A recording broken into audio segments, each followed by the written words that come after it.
Buenos días, el día de hoy veremos diabetes, tanto mellitus, tanto diabetes tipo 1 como diabetes tipo 2. Okay. Primero definir. Diabetes mellitus o anteriormente conocida como diabetes sacarina o sacarosa es un grupo de trastornos metabólicos que afecta varios órganos y tejidos. Se caracteriza, ya sabemos nosotros, por un aumento en el nivel de glucosa, conocido como hiperglicemia.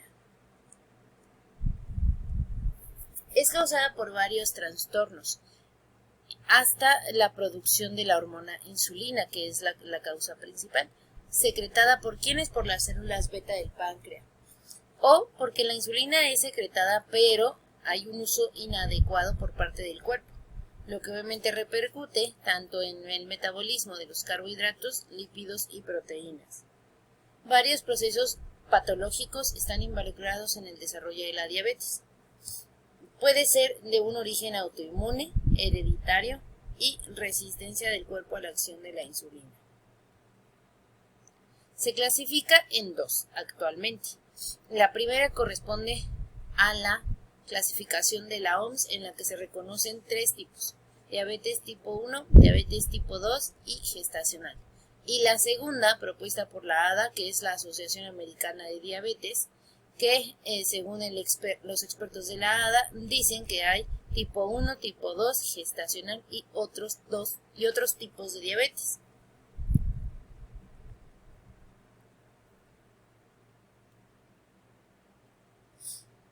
Este tipo de, hablando sobre todo de diabetes tipo 1.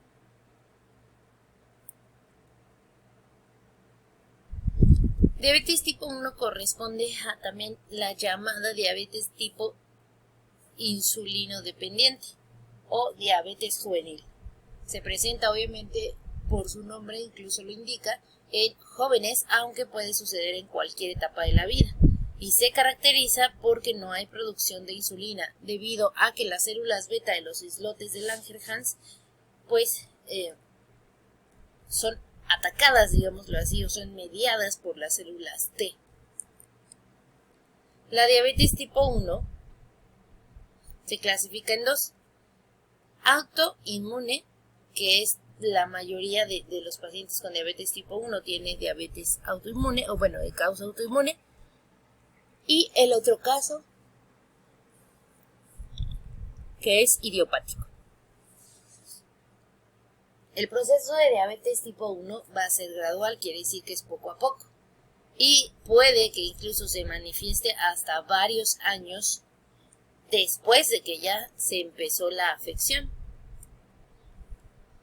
La enfermedad se va a desarrollar por un ataque, digámoslo así, o porque las células T atacan a las células beta, que son las encargadas de producir insulina. Primero hay una susceptibilidad o predisposición genética, en lo que obviamente conocemos que si es genético es porque ha habido familiares con estos antecedentes y son heredados. También parece necesario que ocurra un factor desencadenante, alguna infección viral, estrés, toxinas, etc., tras el cual aparece el proceso inmunológico frente a las propias células beta. Quiere decir que normalmente para que sea activado el sistema inmune es porque está atacando a otra cosa, pero por la alteración genética, entonces se da cuenta o de repente el sistema autoinmune también va a atacar hacia las células beta. Siempre una respuesta inmunológica van a trabajar dos cosas: una reacción humoral, que está hecha por anticuerpos, y una reacción celular, que obviamente reaccionan las células. Entonces, habiendo detectado anticuerpos frente a las proteínas presentes en la superficie de células beta, esto es lo que indica a la célula, a las células T, por ejemplo, los linfocitos T, a atacar a las células beta. Otra vez. Lo que pasa es que en la inmunológica, en la autoinmune, resulta que las células T encuentran unas proteínas o un indicador de antígeno en las células beta, de anticuerpo, perdón, de antígeno. Y entonces el sistema inmune lo detecta y le muestra antígeno, le avienta su antígeno para decir, no, esto no es normal, esto no es de nosotros, hay que destruirlo. ¿Ok? Por eso es autoinmune, porque tú mismo o el mismo cuerpo se está destruyendo. Y entonces cuando esto pasa, células T llegan y destruyen a las células beta porque ya fueron marcadas con anticuerpo. Estos anticuerpos pueden ser detectados en el suero de los pacientes meses y años antes del desarrollo de la enfermedad y se han convertido en marcadores de un estado que se llama o se conoce como prediabetes. La causa exacta se desconoce. La genética, los virus y los problemas autoinmunes también están involucrados. Bien, entonces, aquí está el páncreas, este amarillito de atrás. ¿Ok? El páncreas tiene unas células pequeñas. Bueno, vamos a ver cómo funciona paso a paso. Este obviamente pues es el estómago. El estómago cambia, llega el alimento al estómago y obviamente la glucosa obtenida del alimento es, digamos que absorbida y la pasa al torrente sanguíneo. Después el páncreas hace sus células beta hace pequeñas cantidades de glucosa, ¿okay? De insulina, perdón. La insulina obviamente pasa al torrente sanguíneo y entonces esa insulina trabaja ya con las células, dándole a las células esa glucosa que fue obtenida del alimento.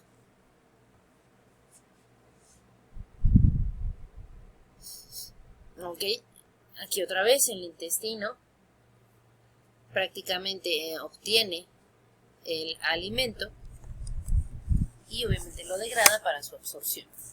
Ok, pero resulta que el alimento que es obtenido en el estómago, quien lo degrada son las incretinas. Entonces, así se llaman. Entonces, cuando las incretinas son, digamos que detectadas que aumentaron de nivel, entonces las células beta son estimuladas por esas incretinas.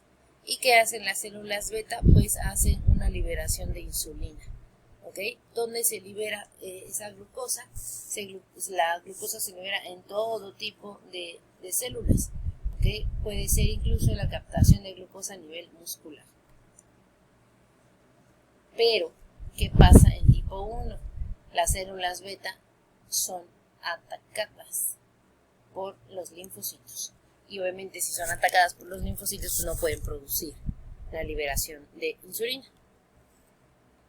Manifestaciones clínicas. En su fase preclínica, incluyendo la etapa de predisposición genética y la etapa latente de la enfermedad, es una fase muy rápida, sobre todo en niños. Clínicamente el paciente presenta buen estado general, mantiene su peso o puede referir un leve descenso y si ha sido cuidado en el control de la talla del niño, se puede registrar algunas alteraciones. En este periodo, los valores de glucemia pueden ser normales o son normales, ¿ok?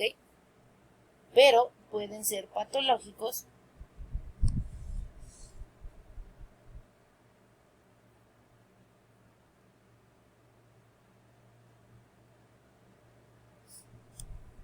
después incluso de sobrecargas de glucosa, ¿ok? Cuando se presente en el desayuno, en la merienda, pruebas de tolerancia a la glucosa o endovenosa. El diagnóstico se hace al detectarse la presencia de anticuerpos humorales, que es característico en niños sometidos a un estudio de pesquisaje de la enfermedad por antecedentes de la familia. Síntomas: sensación de oído tapado, zumbido, dificultades para comprender, demora en responder preguntas básicas, desequilibrio, mal desempeño escolar, deterioro de la visión, vértigo y mareos y náuseas. Complicaciones que tengan cetoacidosis diabética, estado o coma hiperosmolar, hipoglicemia y gastroparesis. Bien, eso referente a diabetes tipo 1. Diabetes tipo 2 pues antes llamada como la diabetes del adulto o diabetes relacionada con obesidad. Y esto no es autoinmune, es un mecanismo fisiopatológico, cuyo rasgo principal es el déficit de la producción de insulina y una deficiente utilización periférica por los tejidos de glucosa, o sea que son resistencia a la insulina.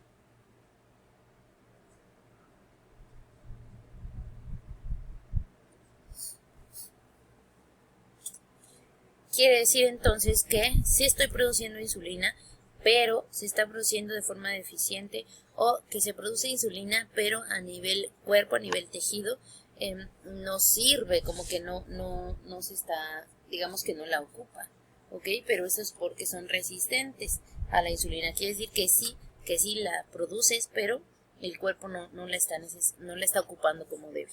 ¿Okay? Quiere decir entonces que los receptores de las células que se encargan de facilitar la entrada de la glucosa a la propia célula están dañados. Bien, entonces vemos otra vez que aquí el alimento llega a estómago e intestino, que obviamente la enzima va a degradar rápidamente las incretinas y aumenta la glucosa. Esto ya lo habíamos visto en el anterior. Ok, nada más que desde aquí viene el problema, porque el aumento de la glucosa va a hacer que células beta produzcan en menor cantidad la liberación de la insulina. Ok, esa es una, que la liberación de la insulina no se esté haciendo de forma adecuada. Y la otra es que la captación en el músculo, por ejemplo, aquí el problema es que no está siendo captado. Ok, ¿por qué? Porque los receptores que tienen que meter esa insulina a la célula, pues no funciona. Se desarrolla a menudo en la edad adulta y, repito, es asociado a la obesidad.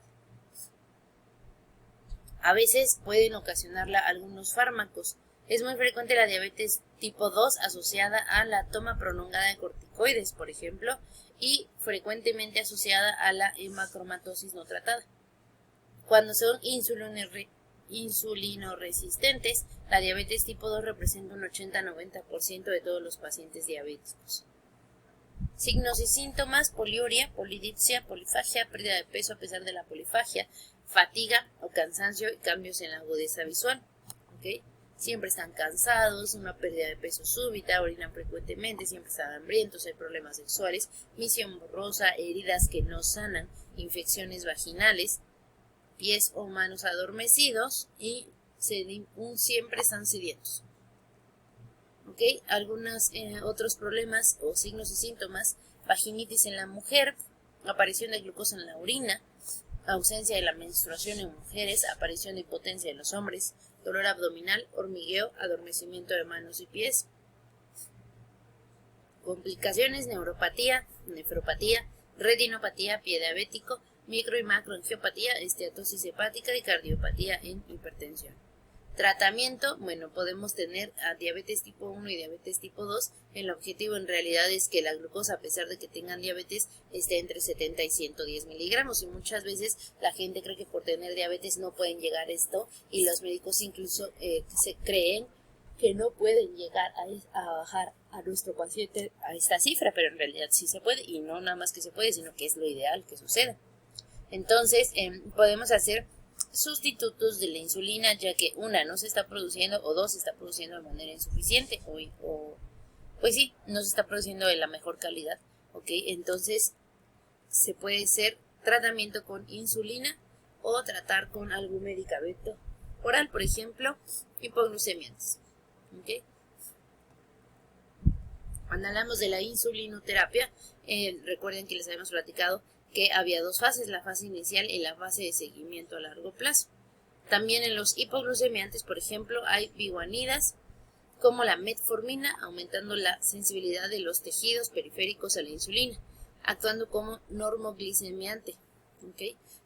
La biguanida lo que hace es ayudar incluso al uso de la diabetes. Se puede dar sin problema insulina y metformina, por ejemplo.